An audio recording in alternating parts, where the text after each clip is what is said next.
Family. निकुंज। हाँ sir. Creation.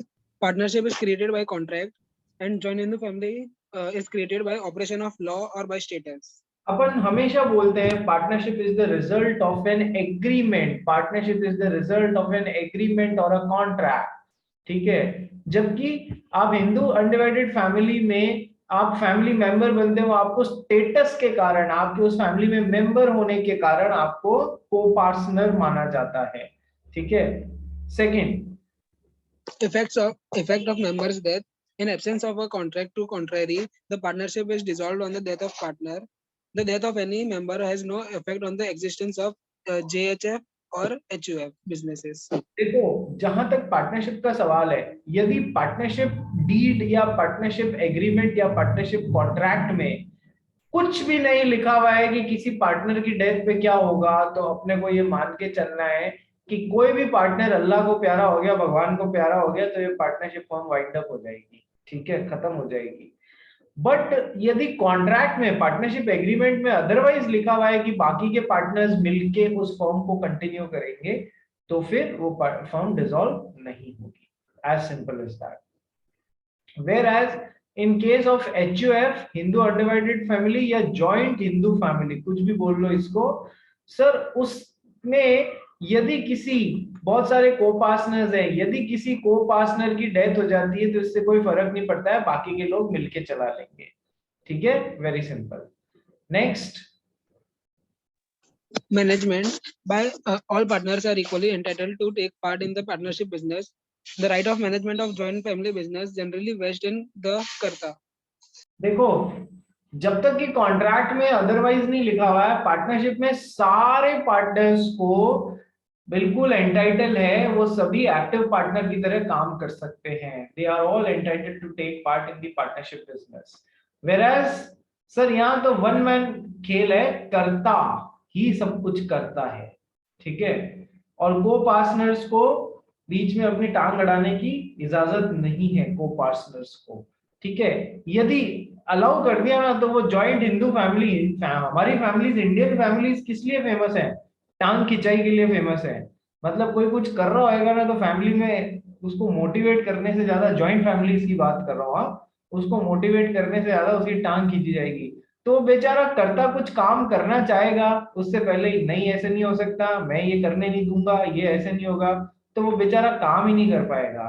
तो उसको फुल फ्रीडम दी गई है, भैया तू जो करेगा इस पूरी फैमिली के बिहाफ पे वो फाइनल रहेगा, वो फाइनल रहेगा, ठीक है। Fourth, Authority to bind. Here partners are mutual agent. They can bind by their to each other. And in HUF, your members are not mutual agents. Only Karta is the principal. He can appoint any member as his agent. देखो partnership में तो क्या है, mutual agency relationship है। हर partner दूसरे partner का agent भी है, हर पार्टनर दूसरे पार्टनर का प्रिंसिपल भी है, तो अपने काम से दूसरे पार्टनर्स को बाइंड भी कर सकता है और खुद भी बाइंड हो सकता है, ठीक है। तो ये तो हो गई authority to bind in partnership. Whereas HUF में केवल कर्ता को ये राइट मिला है कि वो पूरी HUF को अपने काम से बाइंड कर सकता है, कोई भी को पार्टनर के पास में अथॉरिटी नहीं होती है, नंबर वन। नंबर टू, हाँ कर्ता भी अपना एजेंट अपॉइंट कर सकता है, वो एजेंट जो है वो किसके बिहाफ पे, HUF के बिहाफ पे पूरी HUF को बाइंड कर सकता है, ये भी पॉसिबिलिटीज होती हैं, ठीक है। या फिर ये जो HUF का, ये पूरी HUF है, इसका कर्ता है अपने में से ही किसी एक को अपना एजेंट भी बना सकता है, किसी एक को पार्टनर को अपना एजेंट भी बना सकता है। खैर एजेंसी बात अलग है, बाकी तो केवल कर्ता ही पूरी फर्म को बाइंड कर सकता है अपने कामों से। Next, liability. The liability of each partner is unlimited. In HUF, here the Karta is personally liable for the debts. The member are not personally liable. देखो साहब बहुत बड़ी बात है ये, in partnership the liability of each partner is unlimited. अपन बोलते हैं ना पार्टनरशिप में तो हर पार्टनर की अनलिमिटेड लायबिलिटी है। यदि ये पार्टनरशिप अपना डेट्स नहीं चुका पा रही है तो इन पार्टनर्स की पर्सनल प्रॉपर्टी एस्टेट बेच के भी पार्टनरशिप की देनदारियां चुकाई जाएंगी। Very simple. लेकिन यदि ये बाकी के मान लो पार्टनरशिप चुका नहीं पा रही है और इनमें से 3 पार्टनर्स इंसॉल्वेंट हो गए और अकेला ये वाला पार्टनर जो है वो सॉल्वेंट बचा है, तो इसको इसके अकेले को पूरी पार्टनरशिप फर्म की देनदारियां चुकाने की जिम्मेदारी आ जाएगी। तो अनलिमिटेड लाइबिलिटी का कंसेप्ट है, ठीक है, कितनी भी लाइबिलिटी आ सकती है आपके ऊपर। जबकि एचयूएफ में क्या होता है सर, एचयूएफ में मेनली 2 ही खेलने वाले लोग हैं, एक तो है जो कर्ता, एक है बाकी के को पार्टनर्स, ठीक है। कर्ता को हमने सारी सुप्रीम पावर्स दे दी हैं इस पूरी एचयूएफ फर्म को हैंडल करने के हिसाब से, और वो जो बोलेगा वो बाकी के को पार्टनर्स को मानना भी पड़ेगा, कोई उसको क्वेश्चन कर नहीं सकता। हेड ऑफ द फैमिली है भाई एक तरीके से कर्ता। लेकिन सर कहते हैं ना कि है ना, राइट्स के साथ में ड्यूटीज या रिस्पॉन्सिबिलिटीज भी आती है, the rights and duties go hand in hand. तो सर सारे राइट्स दिए मीठा ही मीठा खिलाएंगे ऐसा नहीं, थोड़े जूते भी पड़ेंगे क्या, कि सर इस पूरी एचयूएफ के लिए की देनदारियों के लिए, डेट्स के लिए कोई यदि पर्सनली लायबल होगा तो वो करता होएगा, बाकी के को पार्टनर्स की पर्सनल रिस्पॉन्सिबिलिटी नहीं होगी। इसलिए किसी एचयूएफ फर्म में यदि करता बन रहे हो तो बहुत ध्यान से बनना पड़ेगा। कल को उसमें ऊंदरे पांदरे काम हुए, उल्टे पुल्टे काम हुए तो करता is will be made personally responsible, उसे अपनी खुद की प्राइवेट एसेट्स बेच के भी एचयूएफ फर्म की देनदारियां चुकानी पड़ जाएंगी। बस करता ही है। हाँ जीत पटेल बोलिए। सर एचयूएफ में फिड्यूशियरी रिलेशनशिप नहीं होता क्या? एचयूएफ में क्यों, क्या को पार्टनर्स एक दूसरे के रिप्रेजेंटेटिव्स होते हैं क्या, मुझे ये बताइए। नो सर, बट आप विश्वास वाला रिलेशनशिप होता है। यदि होगा तो भी सिर्फ कर्ता के ऊपर होगा कि कर्ता पे हमको विश्वास है, ठीक है, इससे ज्यादा कुछ नहीं। प्लस एक बात बताओ सर, यहाँ पर तो आप जन्म ले रहे हो उसके अंदर, क्या नाम है, जॉइंट हिंदू फैमिली में जन्म ले रहे हो, इसलिए आपको स्टेटस के कारण उसमें वो मिलता है। क्या आप फिड्यूशियरी रिलेशनशिप के कारण इस एचयूएफ का हिस्सा बने थे क्या, बताइए। No sir. है ना, इसलिए यहाँ पर तू कंसेप्ट लाई मत, क्या नाम है फिड्यूशियरी वाला, ठीक है। अच्छा ऐसा भी होता है, लिसन टू मी, जैसे एचयूएफ है, एचयूएफ में करता है और एचयूएफ में बहुत सारे को पार्टनर्स हैं। यदि एक को पार्टनर को लगता है कि यार ये करता सही नहीं कर रहा है, ठीक है, तो ये है ना, कभी भी किसी भी को पार्टनर को ये राइट नहीं होता है कि वो कर्ता के काम को चैलेंज करे। कभी किसी को पार्टनर को ये राइट नहीं होता है कि वो कर्ता के काम को चैलेंज करे, उसको क्वेश्चन मार्क लगाए कि तुमने ऐसा क्यों किया, होता ही नहीं है, राइट ही नहीं होता है। वो कोर्ट में जाएगा, कोर्ट बोलेगा तेरे को राइट ही नहीं है इसको क्वेश्चन करने का, ये बेचारा तुम्हारे सवालों का जवाब देता रहेगा कि तुम्हारा धंधा संभालेगा, ठीक है। हाँ ये राइट जरूर होता है को पार्टनर के पास में, यार ये बंदा सही नहीं कर रहा है या मुझे तो मेरे पैसों की मेरे हिस्से की जरूरत है, तो ये जरिए पार्शियल पार्टीशन एक करके एक चीज होती है of this HUF. He can demand co-partner if he is not satisfied or if he is in need of his part of money in this HUF firm, then he can ask demand for partial partition. Partial partition के जरिए कर्ता को बोल सकता है मुझे मेरा हिस्सा देके अलग कर दो, इतना जरूर राइट है, बाकी कोनो राइट नहीं है, ठीक है। चलिए आइए next point. Calling for accounts on closure, a partner can bring a suit against the firm for accounts on dissolution.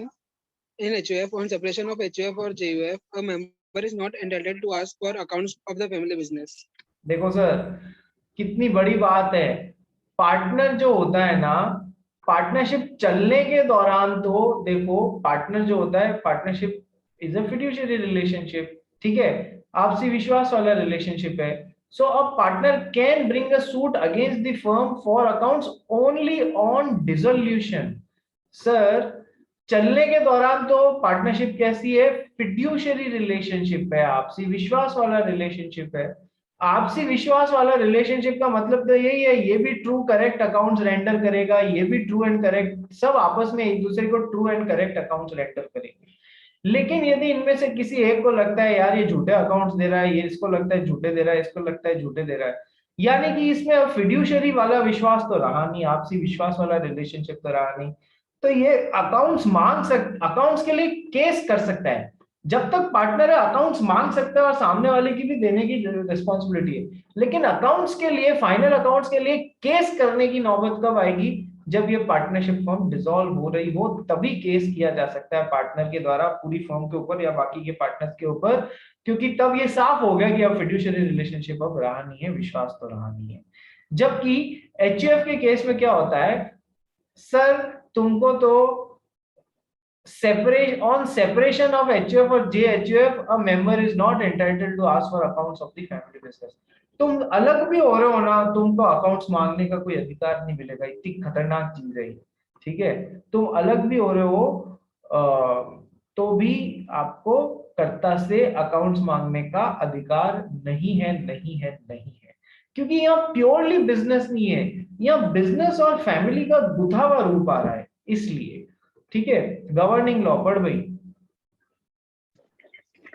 It is governed by Indian Partnership Act 1932. It is governed by Hindu law. Hindu law एक law नहीं होता है, it is a bunch of very many laws. Hindu succession act, blah blah blah, वो अपने काम के अभी है नहीं, ठीक है।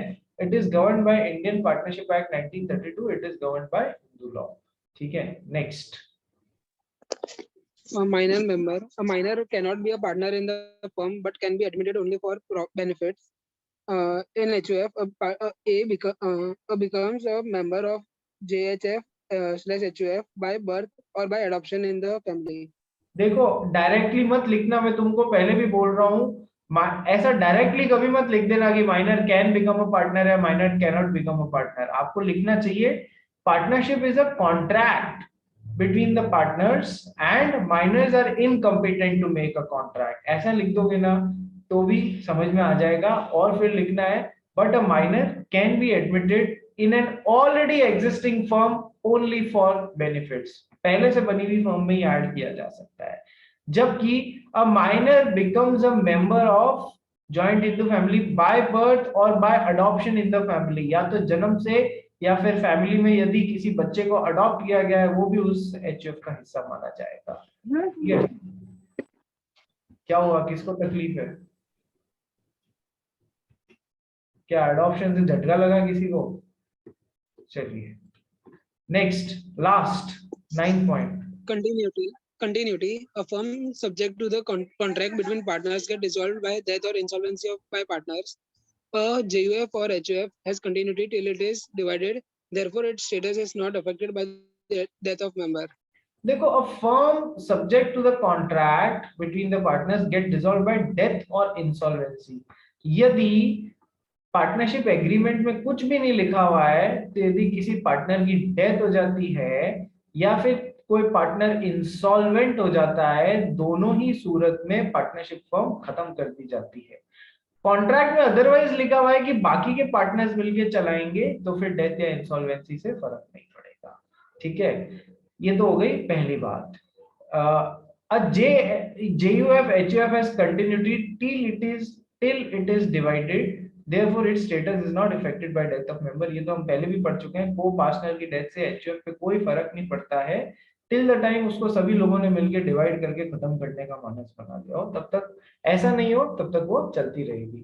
So difference between partnership and Hindu undivided family. Next, partnership and को ओनरशिप पढ़ भाई। Creation, it arises from contract. In co-ownership, it arises from contract or status. Co-ownership arises from a contract or status। देखो co-ownership क्या होता है, बहुत simple सी बात है। फादर साहब मर गए, ठीक है, 2 बेटे थे। फादर साहब के जब पास में जो पीस ऑफ लैंड था, सन नंबर 1 और सन नंबर 2 दोनों इस पीस ऑफ लैंड के को ओनर बन गए, जॉइंट ओनर्स बन गए, ठीक है। सो पार्टनरशिप तो it arises from a contract, ठीक है। जबकि को ownership it arises from a contract और अ स्टेटस में से। अपन ने स्टेटस तो समझ लिया, स्टेटस तो आप इस पिता की संतान थे, इसलिए आपको अपने स्टेटस के कारण इस जमीन का को ओनरशिप मिला है। यहाँ तो आपको उस पिता की संतान होने के कारण, आपके स्टेटस के कारण आपको को ओनरशिप मिला है। को ओनर ऐसे भी तो बन सकते हैं, जीत ने और निनाद ने मिलके एक फ्लैट खरीदने का नक्की किया, दोनों का 50% अधिकार था उस पे, तो इन्होंने कॉन्ट्रैक्ट के थ्रू को ओनरशिप हासिल की उस फ्लैट की। और इधर जहां फादर साहब डेथ अल्लाह को प्यारे हो गए, वहां पर स्टेटस के कारण उनके दोनों बेटों को इस फ्लैट की को या इस जमीन की को ओनरशिप मिली। सो इन को ownership, joint ownership, it arises either from a contract or from status, whereas partnership arises from an agreement or contract, whatever you might say. Second point, mutual agency. Mutual agency, partners are mutual agent, but co-owners are not mutual agent. Co-owners कभी भी mutual agents नहीं होते हैं जब तक कि specifically allow नहीं किया गया हो, ऑटोमेटिकली नहीं होते हैं, जबकि पार्टनर्स तो को बाकायदा म्यूचुअल एजेंट्स होते ही होते हैं। Third, Nature of interest, there is common interest of the partners in the business and property of the firm. In co-ownership, there may or may not be such common interest in the property of co-ownership. there may or may not be such common interest in the property of co-ownership. जरूरी नहीं है कि सबके एक जैसे common interest हो ही in the property of को-ओनरशिप। देखो 40% 60% की को-ओनरशिप भी हो सकती है, कोई और तरीके की को-ओनरशिप भी हो सकती है, ठीक है। तो इसमें इतना पॉन्डर करने की जरूरत नहीं है। There may or may not be common interest in property of co-ownership, हो सकता है सबकी अलग अलग हो, कॉन्ट्रैक्ट से भी अलग अलग हो, कॉन्ट्रैक्ट से कि मेरा 30% राइट, तेरा 60% राइट, किसी का 10% राइट, ठीक है। ये पार्टनरशिप में basically there is common interest of the partners in the business and property of the firm. हाँ, इधर भी अलग अलग अलाउड होता है कि यार मेरा प्रॉफिट शेयरिंग रेशियो अलग हो गया, मेरा कैपिटल कॉन्ट्रीब्यूशन रेशियो अलग हो गया, मेरा लॉस शेयरिंग रेशियो अलग हो गया। जनरली यहाँ पर पार्टनरशिप में क्या माना जाता है कि कॉमन इंटरेस्ट ही होता है जनरली, जबकि को ओनरशिप में हो भी सकता है, नहीं भी हो सकता है। चलिए fourth point, last point, Sale or transfer of interest. A partner cannot sell or transfer his interest in the firm without consent of all partners. In co-ownership, a co-owner can sell or transfer his interest in the property without consent of others.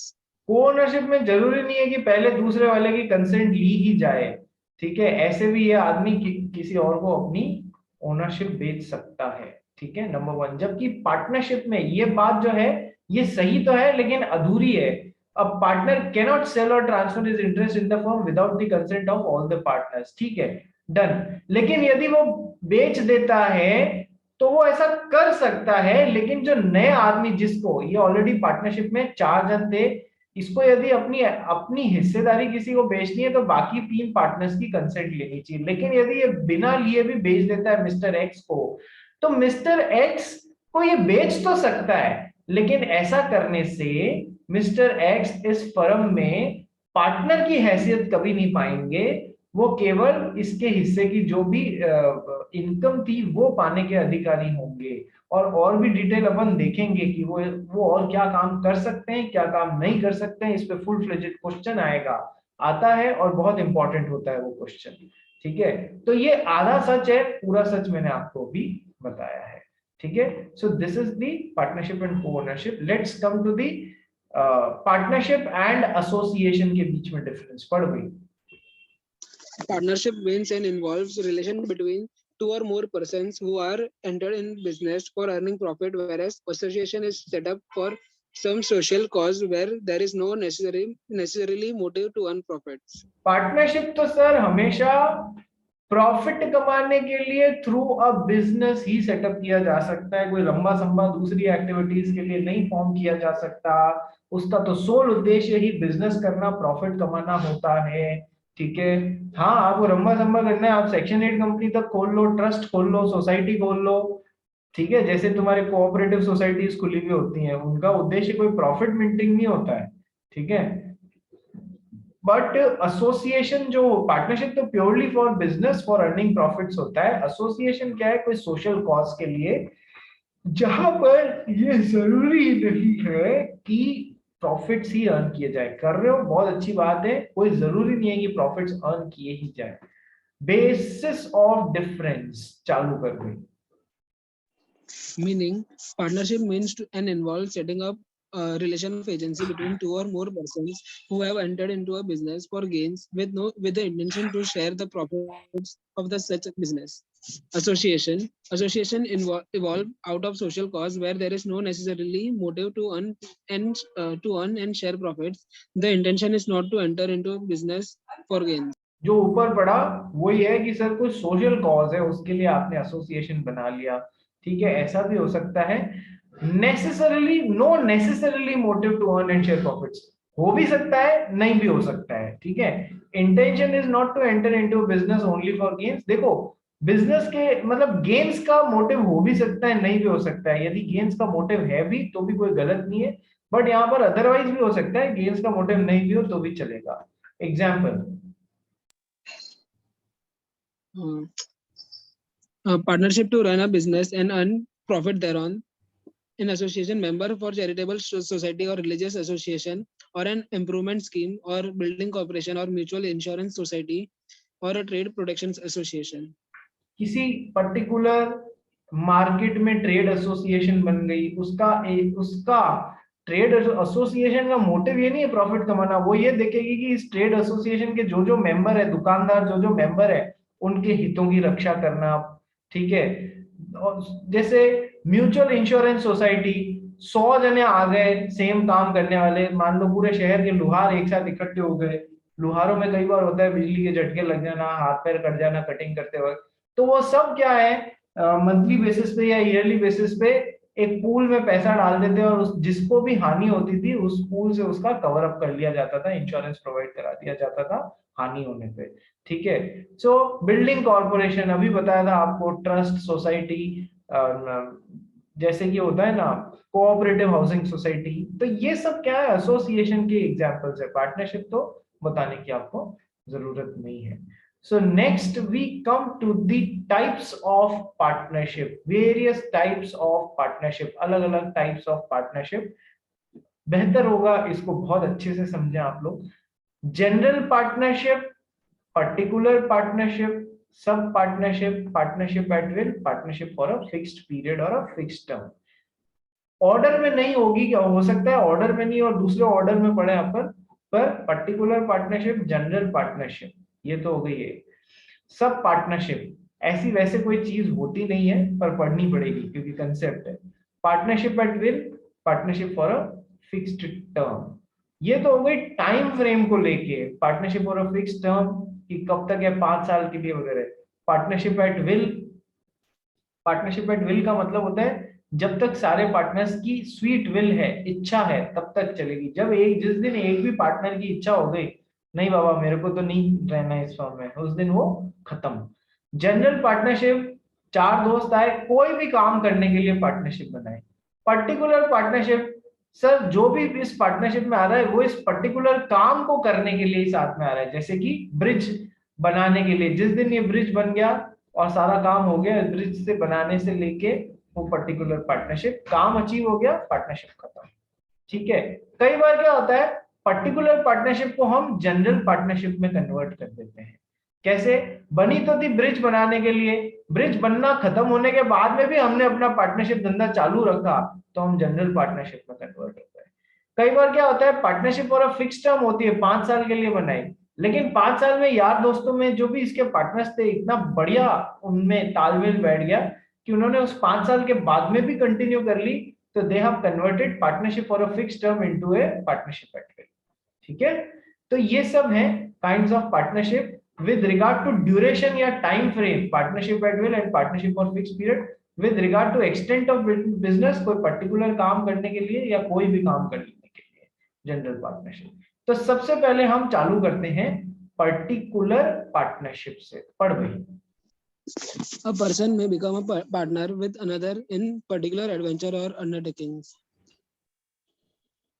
A person may become a partner with another in particular adventures or undertaking। जैसे मान low person number 1 आया, person number 2 आए, government ने एक tender निकाला था एक highway बनाने का, तो उन्होंने इस हाईवे को बनाने के लिए ही ये पार्टनरशिप क्रिएट की है, पर्टिकुलर उसी काम के लिए की है, ठीक है। इन पर्टिकुलर एडवेंचर्स ये लोग साथ में आ रहे हैं, तो पहले ने तो पैसे डाले, दूसरे ने अपनी मशीनरी और रिसोर्सेज डाले, दोनों ने मिलके उसको हाईवे को बना दिया, हाईवे बन गया, उसका पेमेंट हो गया, काम खत्म हो गया, दोनों ने अपना अपना प्रॉफिट शेयरिंग हिस्सा लिया, दोनों अपने घर, पार्टनरशिप खत्म। So person may become a partner with another in particular adventure or undertaking. Second part. All requisites of a partnership must be present. Partnership की सारी essential बातें होनी चाहिए. There must be two members. There must be it is a result of an agreement between persons. Persons मिलके बनाएंगे, ठीक है? और it is a result of agreement to earn profits made through carrying on a business and mutual agency relationship. Low sir, सारी बातें बता दी आपको, ठीक है? So all the requisites of a particular of a partnership must be present. Third, where the adventure is completed, such partnership must be dissolved. Sir जब bridge बन गया या हाईवे बन गया, जिसके काम, जिस पर्टिकुलर काम के करने के लिए ये पर्टिकुलर पार्टनरशिप बनाई गई थी, जब वो एडवेंचर खत्म हो गया तो फिर पार्टनरशिप भी खत्म कर दो, ठीक है? लेकिन जब आपने इतनी अच्छी, आपने देखा यार हम दोनों की तो बहुत अच्छी पटरी है, क्यों नहीं इस पार्टनरशिप को बंद करने की बजाय आगे चालू रखें, तो वो पर्टिकुलर पार्टनरशिप किस में कन्वर्ट हो जाएगी? वो sorry, particular partnership general partnership में कन्वर्ट हो जाएगी। पर वही D point, when the persons decide to continue partnership after completion of adventure, it becomes a partnership at will. एक मिनट देखो, वो पर्टिकुलर पार्टनरशिप जो है ना, सॉरी जनरल पार्टनरशिप में नहीं, वो पार्टनरशिप एट विल में कन्वर्ट हो जाएगी। जब तक इच्छा है हम और तब तक चलाएंगे। पर्टिकुलर पार्टनरशिप एट विल में कन्वर्ट हो जाएगी। जब तक मेरी इच्छा है, किसी भी पार्टनर की इच्छा है, तब तक चलेगी। जिस दिन एक भी पार्टनर की इच्छा खत्म हो गई, वो खत्म हो जाएगी। पार्टनरशिप एट स्वीट विल है, उस दिन वो खत्म हो जाएगी, ठीक है? सो उस दिन when the person decides to continue the partnership after completion of that particular adventure, it becomes a partnership at will. It becomes a partnership at will. जब तक इच्छा है तब तक चलाओ। एग्जाम्पल पढ़ लो। Example, A and B enter into a joint trading adventure for sale of sesame seeds grown in both their field during its harvest season. The partnership comes to an end after the sale.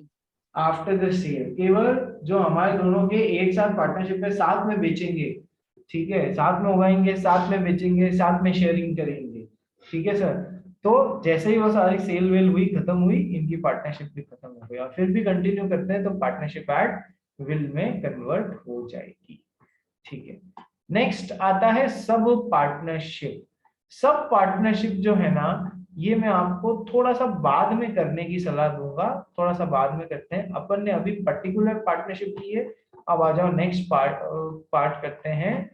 Particular partnership के बाद में actual में general partnership आनी चाहिए थी, आई नहीं क्या? Particular partnership आ जाएगी, चलो कोई बात नहीं, नीचे नीचे सब आ जाएगी। Partnership for a fix term और पार्टनरशिप बाय स्टॉपर, चलो कोई बात नहीं, सब पार्टनरशिप थोड़ा सा बाद में करते हैं। पार्टनरशिप एट विल पे आ जाओ। A partnership is called a partnership at will when the duration of the partnership is not fixed, and when no provision is made as to whom and how the partnership will come to an end. As to whom, when होना चाहिए, when and how the partnership will come to an end, ठीक है? Partnership at will इच्छा पे depend करती है, sweet will pay, ठीक है? कि कब तक चलानी है। हमने कोई ड्यूरेशन तो फिक्स नहीं किया है कि अगले 5 साल तक या ऐसा, तो जब तक हमारी इच्छा है हम तब तक चलाएंगे इसको। when the duration of their partnership is not fixed, ठीक है? इच्छा पे डिपेंड करता है। and when no provision is made as to when and how the partnership will come to an end, या तो होता है जब ब्रिज बन जाएगा तब ये पार्टनरशिप खत्म हो जाएगी, या फिर और भी कोई तरीका, कोई प्रोविजन बनाया ही नहीं है कि वो पार्टनरशिप कैसे खत्म होगी।